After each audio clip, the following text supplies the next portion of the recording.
ನಮ್ಮ ದೇಹದ ಉಷ್ಣತೆಯನ್ನು ಕಡಿಮೆ ಮಾಡುವಂತಹ, ದೇಹಕ್ಕೆ ತಂಪು ನೀಡುವಂತಹ ಒಂದು ರೆಸಿಪಿನ ನಿಮ್ಮ ಜೊತೆ ನಾನಿವತ್ತು ಶೇರ್ ಮಾಡ್ತಾ ಇದ್ದೀನಿ. ನೋಡ್ರಿ, ಹೆಸರು ಕಾಳಿಂದ ಈ ರೀತಿ ರೆಸಿಪಿ ಮಾಡ್ತೀನಿ ನೋಡ್ರಿ. ಎಲ್ಲದಕ್ಕೂ ಆಗಿರುತ್ತೆ, ಚಪಾತಿಗೆ, ರೈಸ್ಗೆ ಎಲ್ಲದಕ್ಕೂ ಬೆಸ್ಟ್ ಕಾಂಬಿನೇಷನ್ನು. ಹಾಗಾದರೆ ನೋಡ್ರಿ ಹೇಗೆ ಮಾಡೋದು ಅಂತ ಹೇಳಿ. Welcome back to Nisha cooking channel. ನಾನು ನೋಡ್ರಿ ಇವತ್ತೊಂದು ಹೆಸರು ಕಾಳಿನ ರೆಸಿಪಿನ ತೋರಿಸ್ತಾ ಇದ್ದೀನಿ. ಅದ್ಭುತವಾದಂತಹ, ಒಳ್ಳೆ ರುಚಿ ಕೊಡುವಂತಹ ರೆಸಿಪಿನ ಇವತ್ತು ಶೇರ್ ಮಾಡ್ತಾ ಇದ್ದೀನಿ. ನೋಡೋಣ ಬನ್ನಿ. ಹಾಗಾದರೆ ಈ ವಿಡಿಯೋ ರೆಸಿಪಿ ನಿಮ್ಗೆ ಇಷ್ಟ ಅನಿಸಿದ್ರೆ ನಮ್ಮ ಚಾನಲ್ಗೆ ಸಬ್ಸ್ಕ್ರೈಬ್ ಮಾಡಿಕೊಡ್ರಿ, ಬೆಲ್ಲೈಕನ್ನ ಪ್ರೆಸ್ ಮಾಡಿ ವಿಡಿಯೋನ ಸ್ಕಿಪ್ ಮಾಡದೆ ನೋಡಿ. ಈಗ ನಾನಿಲ್ಲಿ ಒಂದು ಬೌಲ್ ಹೆಸರು ಕಾಳನ್ನು ಕುಕ್ಕರಿಗೆ ಹಾಕ್ತಾ ಇದ್ದೀನಿ. ನೀವು ಜಾಸ್ತಿ ಕ್ವಾಂಟಿಟಿಲಿ ಬೇಕಂದರೆ ನೀವು ಜಾಸ್ತಿ ಹೆಸರು ಕಾಳನ್ನು ಬಳಸ್ಬೋದು. ನಾನಿಲ್ಲಿ ಒಂದು ಬೌಲ್ ತೊಗೊಂಡಿದ್ದೀನಿ ಹೆಸರು ಕಾಳು. ಇದನ್ನು ವಾಶ್ ಮಾಡಿ ಈಗ ನೀರನ್ನು ಹಾಕಿದ್ದೀನಿ. ಅಂದರೆ ನಾನೇನು 1 ಕಪ್ಪಷ್ಟು ತೊಗೊಂಡಿದ್ದೀನಿ ಹೆಸರು ಕಾಳು, ಅದೇ ಕಪ್ಪಲ್ಲಿ 3.5 ಕಪ್ಪಷ್ಟು ನೀರನ್ನು ಹಾಕಿದ್ದೀನಿ. 3.5 ಕಪ್ಪಷ್ಟು ನೀರನ್ನು ಹಾಕ್ಕೊಡ್ರಿ. ಯಾಕಂದರೆ ಹೆಸರು ಕಾಳು ಬೇಯೋದಕ್ಕೆ ಜಾಸ್ತಿ ನೀರು ಬೇಕಾಗುತ್ತೆ, ಹಾಗಾಗಿ ಸ್ವಲ್ಪ ಜಾಸ್ತಿನೇ ಹಾಕಿದ್ದೀನಿ. ಇದನ್ನೀಗ 4 ವಿಸಿಲ್ಲು ಹಾಕಿ ಬಾಯ್ಲ್ ಮಾಡೋಕ್ಕೆ ತೊಗೊಂಬರೋಣ. ಇಲ್ಲಿ ನೋಡಿರಿ, 4 ವಿಸಿಲ್ ಆದಮೇಲೆ ಹೆಸರು ಕಾಳು ಚೆನ್ನಾಗಿ ಸಾಫ್ಟಾಗಿ ಬೆಂದಿದೆ. ನೋಡ್ತಾ ಇರ್ಬೋದು, ತುಂಬ ಚೆನ್ನಾಗಿ ಬೆಂದಿದೆ. ಇದೇ ರೀತಿ ಸಾಫ್ಟಾಗಿ ಬೇಯಿಸ್ಕೋಬೇಕು. ಒಂದು 4ರಿಂದ 5 ವಿಸಿಲ್ ಹಾಕ್ಸಿದ್ರೆ ಚೆನ್ನಾಗಿ ಸಾಫ್ಟಾಗಿ ಬೇಯುತ್ತೆ. ನೋಡ್ತಾ ಇರ್ಬೋದು, ಇಷ್ಟು ಸಾಫ್ಟಾಗಿದ್ದರೆ ಸಾಕು, ಅಂದರೆ ತುಂಬ ಚೆನ್ನಾಗಿ ಬರುತ್ತೆ ರೆಸಿಪಿ. ನೀವು ಸ್ವಲ್ಪ ಕಾಳು ಥರ ಇದ್ದರೆ ಚೆನ್ನಾಗಿ ಬರೋದಿಲ್ಲ ನೋಡಿರಿ. ಇದೇ ರೀತಿ ಸಾಫ್ಟಾಗಿ ಬೇಯಿಸ್ಕೋಬೇಕು. ಈಗ ನೋಡಿರಿ, ಇಲ್ಲಿ ನಾನು 2 ಟೊಮ್ಯಾಟೋನ ತೊಗೊಂಡಿದ್ದೀನಿ, ಆಮೇಲೆ 2 ಉಳ್ಳಾಗಡ್ಡಿನ ತೊಗೊಂಡಿದ್ದೀನಿ. ಇದನ್ನು ಈ ಥರ ಕಟ್ ಮಾಡಿ ತೊಗೊಳ್ರಿ. ಅಂದರೆ ನೈಸಾಗಿ ಕಟ್ ಆಗಬೇಕು, ಸ್ವಲ್ಪ ದೊಡ್ಡದು ಇರಬಾರ್ದು. ಚಿಕ್ಕದಾಗಿರುವಂತಹ ಪೀಸಸ್ನ ಕಟ್ ಮಾಡಿ ತೊಗೊಳ್ರಿ. ತುಂಬ ಬೇಗ ಫ್ರೈ ಆಗುತ್ತೆ, ಆಮೇಲೆ ಟೇಸ್ಟ್ ತುಂಬ ಚೆನ್ನಾಗಿರುತ್ತೆ. ಈ ರೀತಿಯಾಗಿದ್ದರೆ ಸಾಕು ನೋಡಿರಿ. ಇಲ್ಲಿ ನಾನು ಇದನ್ನು ಒಗ್ಗರಣೆಗೆ ತೊಗೊಂಡಿದ್ದೀನಿ. ಈಗ ಮತ್ತೆ ಇದಕ್ಕೆ ಖಾರಕ್ಕೆ ನಾನು ಇಲ್ಲಿ ನೋಡಿರಿ ಹಸಿಮೆಣ್ಸಿನ್ಕಾಯನ್ನು ಬಳಸ್ತಾ ಇದ್ದೀನಿ. ನೀವು ಹಸಿಮೆಣ್ಸಿನ್ಕಾಯಿ ತಿನ್ನಲ್ಲ ಅನ್ನೋರು ಖಾರದ ಪುಡಿನಾದರೂ ಬಳಸ್ಬಹುದು. ಇಲ್ಲಿ ನೋಡಿ, ಹಸಿಮೆಣ್ಸಿನ್ಕಾಯಿ, ಇದ್ರ ಜೊತೆ 1-2 ಗೆಡ್ಡೆ ಬೆಳ್ಳುಳ್ಳಿ, ಆಮೇಲೆ ಸ್ವಲ್ಪ ಕೊತ್ತಂಬರಿ ಸೊಪ್ಪನ್ನು ಬಳಸ್ತಾ ಇದ್ದೀನಿ. ಇದಕ್ಕೆ ಸ್ವಲ್ಪ ರುಚಿಗೆ ತಕ್ಕಷ್ಟು ಉಪ್ಪನ್ನು ಹಾಕಿ, ಒಂದು ಚಿಟಿಕೆ ಉಪ್ಪನ್ನು ಹಾಕಿ ಇದನ್ನು ಮಿಕ್ಸರಲ್ಲಿ ಜಾರಿಗೆ ಹಾಕಿ ಗ್ರೈಂಡ್ ಮಾಡ್ಕೊಂಬರೋಣ. ಇಲ್ಲಿ ನೋಡಿರಿ, ಜಾರಿಗೆ ಹಾಕಿ ನಾನು ಗ್ರೈಂಡ್ ಮಾಡಿ ತೊಗೊಂಡ್ಬಂದಿದ್ದೀನಿ. ಈ ಥರ ಫೈನ್ ಪೇಸ್ಟಾಗಿ ಇದನ್ನು ಗ್ರೈಂಡ್ ಮಾಡಿ ತೊಗೊಳ್ರಿ. ಈ ಖಾರ ಹಾಕೋದ್ರಿಂದ ಗ್ರೇವಿಗೆ ತುಂಬ ಒಳ್ಳೆ ಟೇಸ್ಟ್ ಬರುತ್ತೆ. ನಿಮಗೆ ಇದು ಇಷ್ಟ ಇಲ್ಲ ಅನ್ನೋರು ನಾನು ಹೇಳ್ದಂಗೆ ಅಚ್ಚ ಖಾರದ ಪುಡಿನ ಬಳಸ್ಬೋದು. ಇದೇ ರೀತಿ ಫೈನಾಗಿ ಇದನ್ನು ಪೇಸ್ಟ್ ಥರ ಮಾಡಿ ಇದನ್ನು ಸೈಡಿಗೆ ತೆಗೆದುಕೊಳ್ಳೋಣ. ಈಗ ನೋಡಿರಿ, ಒಂದು ಕಡಾಯಿನ ಬಿಸಿ ಮಾಡೋಕ್ಕಿಡಿ. ಇದಕ್ಕೆ 1-2 ಸ್ಪೂನಷ್ಟು ಎಣ್ಣೆನ ಹಾಕಿ, ಒಗ್ಗರಣೆಗೆ ಬೇಕಾದಷ್ಟು ಎಣ್ಣೆನ ಹಾಕ್ಕೊಳ್ರಿ. ಎಣ್ಣೆ ಚೆನ್ನಾಗಿ ಸ್ವಲ್ಪ ಬಿಸಿ ಆಗಲಿ. ಈಗ ನೋಡಿರಿ, ಎಣ್ಣೆ ಕಾದಿದೆ.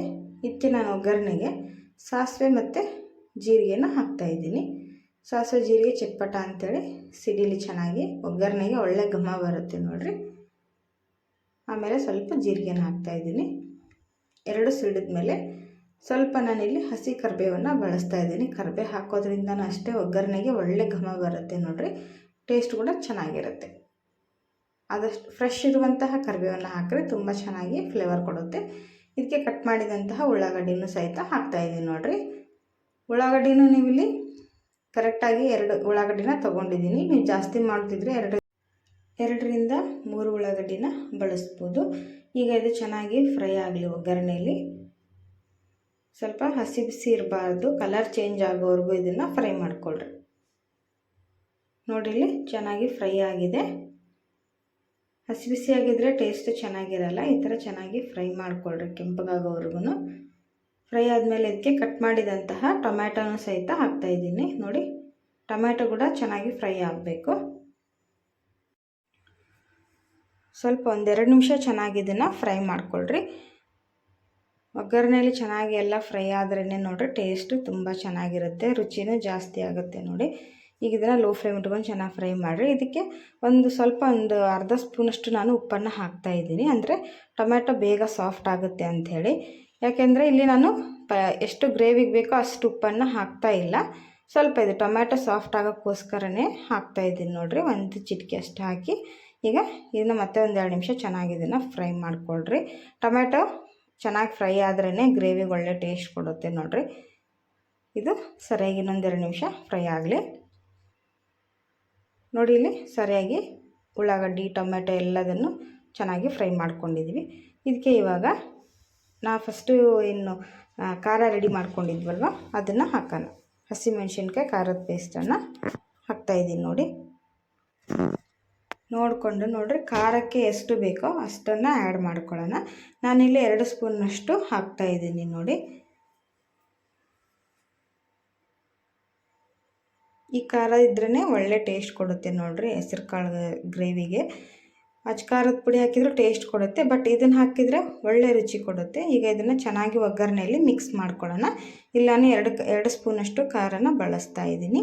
ಚೆನ್ನಾಗಿ ಇದನ್ನು ಮಿಕ್ಸ್ ಮಾಡ್ಕೊಳ್ರಿ ಒಗ್ಗರಣೆಯಲ್ಲಿ. ಇಲ್ಲಾಂದರೆ ಅದು ಗಟ್ಟಿಯಾಗಿರೋದ್ರಿಂದ ಒಂದೊಂದು ಹತ್ರ ಹಾಗೆ ಉಳಿಯೋ ಚಾನ್ಸಸ್ ಇರುತ್ತೆ. ಸ್ವಲ್ಪ ಮಿಕ್ಸ್ ಮಾಡ್ಕೊಳ್ರಿ. ಚೆನ್ನಾಗಿ ಮಿಕ್ಸ್ ಮಾಡ್ಕೊಂಡ್ಮೇಲೆ ನೋಡಿ ಈಗ ಇದಕ್ಕೆ 1 ಸ್ಪೂನಷ್ಟು ಅರಶಿನ ಪುಡಿನ ಹಾಕ್ತಾಯಿದ್ದೀನಿ. ಅರಶಿನ ಪುಡಿ ಹಾಕಿಂದ ಚೆನ್ನಾಗಿ ಇನ್ನೊಂದು ಸರಿ ಇದನ್ನು ಮಿಕ್ಸ್ ಮಾಡಿಕೊಡ್ರಿ ಒಗ್ಗರಣೆಯಲ್ಲಿ. ಕಲರ್ ನೋಡಿರಿ ಯಾವ ಥರ ಚೇಂಜ್ ಆಗುತ್ತೆ ಅಂಥೇಳಿ, ತುಂಬ ಚೆನ್ನಾಗಿ ಬರುತ್ತೆ. ರುಚಿ ಕೂಡ ಹಾಗೆ ಇರುತ್ತೆ ನೋಡಿರಿ. ಒಂದು ಸಾರಿ ಇದನ್ನು ಟ್ರೈ ಮಾಡಿರಿ, ಸೂಪರಾಗಿರುತ್ತೆ. ಎಲ್ಲರೂ ಇಷ್ಟಪಟ್ಟು ತಿನ್ನುವಂತಹ ಗ್ರೇವಿ ರೆಡಿ ಆಗುತ್ತೆ ನೋಡಿರಿ. ಇಲ್ಲಿ ಇದಕ್ಕೆ ಚೆನ್ನಾಗಿ ಫ್ರೈ ಆದಮೇಲೆ ನಾವೇನು ಫಸ್ಟ್ ಬಾಯ್ಲ್ ಮಾಡ್ಕೊಂಡಂಥ ಹೆಸರು ಕಾಳನ್ನು ನೋಡಿರಿ ಇದನ್ನು ಇವಾಗ ಸೇರಿಸೋಣ. ನೀವು ಸ್ಮ್ಯಾಶ್ ಆದರೂ ಮಾಡ್ಕೋಬೋದು, ಇಲ್ಲಾಂದರೆ ಹಾಗೆ ಆದರೂ ಹಾಕ್ಬೋದು. ಹೆಸರು ಕಾಳನ್ನು ಸ್ವಲ್ಪ ಸ್ಮ್ಯಾಶ್ ಮಾಡಿದರೆ ಚೆನ್ನಾಗಿರುತ್ತೆ, ಗ್ರೇವಿ ತಿಕ್ನೆಸ್ ಬರುತ್ತೆ ನೋಡಿರಿ. ಒಂದು ಸ್ವಲ್ಪ ಸ್ಪೂನಿಂದ ಸ್ಮ್ಯಾಶ್ ಮಾಡಿಕೊಂಡ್ರಿ, ಇಲ್ಲ ಸ್ಮ್ಯಾಶರ್ ಇದ್ದರೆ ಸ್ಮ್ಯಾಶರಿಂದ ಸ್ಮ್ಯಾಶ್ ಮಾಡಿಕೊಂಡು ಹಾಕಿರಿ. ಇಲ್ಲಾಂದರೆ ಹಾಗೆ ಹಾಕಿದರೂ ನಡೆಯುತ್ತೆ. ಇದನ್ನು ಚೆನ್ನಾಗಿ ಒಗ್ಗರಣೆಯಲ್ಲಿ ಹಾಕಿ ಮಿಕ್ಸ್ ಮಾಡಿಕೊಡ್ರಿ. ಇವಾಗಲೇ ನೀರು ಹಾಕಕ್ಕೆ ಹೋಗ್ಬೇಡ್ರಿ. ಇದನ್ನು ಫಸ್ಟು ನಾವೇನು ಗಟ್ಟಿಯಾಗಿ ಹಾಕಿರ್ತೀವಿ ಹೆಸರು ಕಾಳನ್ನು, ಅದನ್ನೇ ಚೆನ್ನಾಗಿ ಇದರಲ್ಲಿ ಒಂದು ಸಾರಿ ಮಿಕ್ಸ್ ಮಾಡಿಕೊಡ್ರಿ. ಫಸ್ಟು ಇದರಲ್ಲೇ ಹೆಸರು ಕಾಳು ಫ್ರೈ ಆಗಲಿ. ಆಮೇಲೆ ನಿಮಗೆ ಜಾಸ್ತಿ ಕ್ವಾಂಟಿಟಿಯಲ್ಲಿ ಬೇಕು ಅಂದರೆ ಸ್ವಲ್ಪ ನೀರನ್ನು ಆ್ಯಡ್ ಮಾಡ್ಕೋಬೋದು. ಈಗ ನೋಡಿರಿ ಇಷ್ಟು ಥಿಕ್ನೆಸ್ ಇದೆ. ಇದು ಸ್ವಲ್ಪ 1-2 ನಿಮಿಷ ಇದು ಚೆನ್ನಾಗಿ ಕುದಿ ಬರಲಿ. ಇಲ್ಲಿ ನೋಡಿರಿ ಕುದೀತಾ ಇದೆ ಇದು. ಇದಕ್ಕೆ ಇವಾಗ ರುಚಿಗೆ ತಕ್ಕಷ್ಟು ಉಪ್ಪನ್ನು ಹಾಕ್ತಾಯಿದ್ದೀನಿ. ನಾನು ಫಸ್ಟ್ ಟೊಮೆಟೊ ಫ್ರೈ ಮಾಡಬೇಕಾದ್ರೆ 1 ಚಿಟಿಕೆಯಷ್ಟು ಅಷ್ಟೇ ಹಾಕಿದ್ದೆ. ನಮಗೆ ಎಷ್ಟು ರುಚಿಗೆ ಬೇಕೋ ಅಷ್ಟು ಉಪ್ಪನ್ನು ನೋಡಿ ಸೇರಿಸ್ಕೊಳ್ರಿ. ಫಸ್ಟ್ ಒಂದು ಸರಿ ಟೇಸ್ಟ್ ಮಾಡಿ ಸೇರಿಸ್ಕೊಳ್ರಿ, ಮತ್ತು ಜಾಸ್ತಿ ಆದರೆ ಕಷ್ಟ ತಿನ್ನೋದಕ್ಕೆ. ಈಗ ನೋಡಿರಿ ಸರಿಯಾದ ಕನ್ಸಿಸ್ಟೆನ್ಸಿಯಲ್ಲಿ ಗ್ರೇವಿ ರೆಡಿಯಾಗಿದೆ. ಈಗ 1-2 ನಿಮಿಷ ಇದನ್ನು ಕುದಿಸಿದ್ರೆ ಸಾಕು ನೋಡಿರಿ. ಇದಕ್ಕೆ ನಾನಿಲ್ಲಿ ಇನ್ನೊಂದು ಸೀಕ್ರೆಟ್ ಇಂಗ್ರೀಡಿಯೆಂಟ್ಸನ್ನು ಸೇರಿಸ್ತಾ ಇದ್ದೀನಿ. ಏನಂದರೆ ಇದು ಗುರಳ್ ಪುಡಿ ನೋಡಿರಿ, ನಮ್ಮ ಉತ್ತರ ಕರ್ನಾಟಕದ ಸ್ಪೆಷಲ್ ಗುರಳ್ ಪುಡಿ. ಇದನ್ನು ಹಾಕೋದ್ರಿಂದ ಕೂಡ ಒಂದು ಒಳ್ಳೆ ಎಕ್ಸ್ಟ್ರಾಡಿನರಿ ಟೇಸ್ಟ್ ಕೊಡುತ್ತೆ. ಗುರಳ್ ಪುಡಿದೇ ಒಂದು ಎಕ್ಸ್ಟ್ರಾ ಟೇಸ್ಟ್ ಇರುತ್ತೆ ನೋಡಿರಿ. ಆಮೇಲೆ ಇದನ್ನು ಹಾಕಿಂದ ಘಮ ಕೂಡ ತುಂಬ ಚೆನ್ನಾಗಿ ಬರುತ್ತೆ, ಟೇಸ್ಟ್ ಕೂಡ ಸೂಪರಾಗಿರುತ್ತೆ ನೋಡಿರಿ.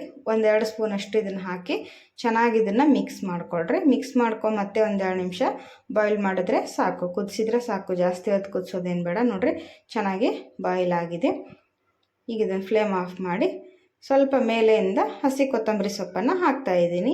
ಹಾಕಿ ಚೆನ್ನಾಗಿ ಇದನ್ನು ಮಿಕ್ಸ್ ಮಾಡಿಬಿಡ್ರಿ. ಮುಗೀತು. ಇವಾಗ ಇದನ್ನು ಫ್ಲೇಮ್ ಆಫ್ ಮಾಡಿ ಕೆಳಗಿಳಿಸಿದ್ರೆ ಹೆಸರು ಕಾಳು ಗ್ರೇವಿ ನೋಡ್ರಿ ರೆಡಿ ಆಯಿತು. ನೀವು ಖಡಕ್ ಜೋಳದ ರೊಟ್ಟಿಗಾಗಿರ್ಬೋದು, ಚಪಾತಿ, ಮುದ್ದೆಗೆ, ಬಿಸಿ ಅನ್ನಕ್ಕೆ ಎಲ್ಲದಕ್ಕೂ ಬೆಸ್ಟ್ ಕಾಂಬಿನೇಷನ್ ಆಗಿರುವಂತಹ ಹೆಸರು ಕಾಳು ಗ್ರೇವಿ ಒಂದು ಸರಿ ನೀವು ಮಾಡಿ ನೋಡಿರಿ. ಇದನ್ನು ಹೆಸರು ಕಾಳನ್ನು ತಿನ್ನೋದ್ರಿಂದ ದೇಹಕ್ಕೆ ತಂಪು, ಆಮೇಲೆ ಪ್ರೋಟೀನ್ ಕೂಡ ತುಂಬ ಚೆನ್ನಾಗಿರುತ್ತೆ ಇದರಲ್ಲಿ. ಮತ್ತು ನೋಡಿರಿ ಗುರಳ್ ಪುಡಿ ಹಾಕಿರೋದ್ರಿಂದ ನಮ್ಮ ಸ್ಕಿನ್ನಿಗೆ ತುಂಬ ಒಳ್ಳೆಯದು ಗುರಳ್ ಪುಡಿ. ಅದನ್ನು ಎಷ್ಟು ಅಡುಗೆಗೆ ಯೂಸ್ ಮಾಡ್ತೀವೋ ಅಷ್ಟು ನಮಗೆ ಒಳ್ಳೆಯದು ನೋಡಿರಿ. ಈಗ ನೋಡಿರಿ ಚೆನ್ನಾಗಿ ರೆಡಿಯಾಗಿದೆ. ನಾನಿಲ್ಲಿ ಕೆಳಗಿಳಿಸಿ ಸರ್ವ್ ಮಾಡ್ತಾಯಿದ್ದೀನಿ. ಹೇಗೆ ಕಾಣಿಸ್ತಾ ಇದೆ ಅಂತ ನೋಡ್ತಿರ್ಬೋದು. ತಿನ್ನೋ ಕೂಡ ಅಷ್ಟೇ ರುಚಿಯಾಗಿರುತ್ತೆ. ಒಂದು ಸಾರಿ ಇದನ್ನು ನೀವು ಟ್ರೈ ಮಾಡಿ ನೋಡಿರಿ, ಖಂಡಿತ ಎಲ್ಲರೂ ಇಷ್ಟಪಡ್ತಾರೆ. ಈಗ ನೋಡಿರಿ ನಾನಿಲ್ಲಿ ಇವತ್ತು ಇದನ್ನು ಬಿಸಿ ಅನ್ನಕ್ಕೆ ಸರ್ವ್ ಮಾಡ್ತಾಯಿದ್ದೀನಿ. ಅಂದರೆ ಮಧ್ಯಾಹ್ನ ಲಂಚಿಗೆ ನಾನು ಇದನ್ನು ರೆಡಿ ಮಾಡಿದ್ದೆ. ನೀವು ಹೇಳಿದ್ನಲ್ಲ ಜೋಳದ ರೊಟ್ಟಿ ಅಥವಾ ಚಪಾತಿ ಎಲ್ಲದಕ್ಕೂ ತಿನ್ಬೋದು ನೋಡಿರಿ. ಮುದ್ದೆಗೆ ಕೂಡ ಸೂಪರಾಗಿರುತ್ತೆ ಕಾಂಬಿನೇಷನ್ನು. ಈ ಥರ ಟೇಸ್ಟಿಯಾಗಿರುವಂತಹ ಒಂದು ಗ್ರೇವಿ ಇದ್ದರೆ ನೋಡಿರಿ ಎಲ್ಲದಕ್ಕೂ ಬೆಸ್ಟ್ ಕಾಂಬಿನೇಷನ್ನು. ನಾನಿಲ್ಲಿ ರೈಸ್ ಜೊತೆ ತಿಂತಾಯಿದ್ದೀನಿ. ಸೂಪರಾಗಿದೆ ನೋಡಿ. ಬಿಸಿ ಬಿಸಿ ಅನ್ನಕ್ಕೆ ಈ ಥರ ಹಾಕ್ಕೊಂಡು ತಿಂತಾಯಿದ್ರೆ ಆಹಾ ಏನಂತೀರಾ, ಅಷ್ಟು ಟೇಸ್ಟಿಯಾಗಿರುತ್ತೆ. ಒಂದು ಸರಿ ಹಾಗಾದರೆ ಈ ವಿಧಾನದಲ್ಲಿ ಟ್ರೈ ಮಾಡಿ ನೋಡಿರಿ.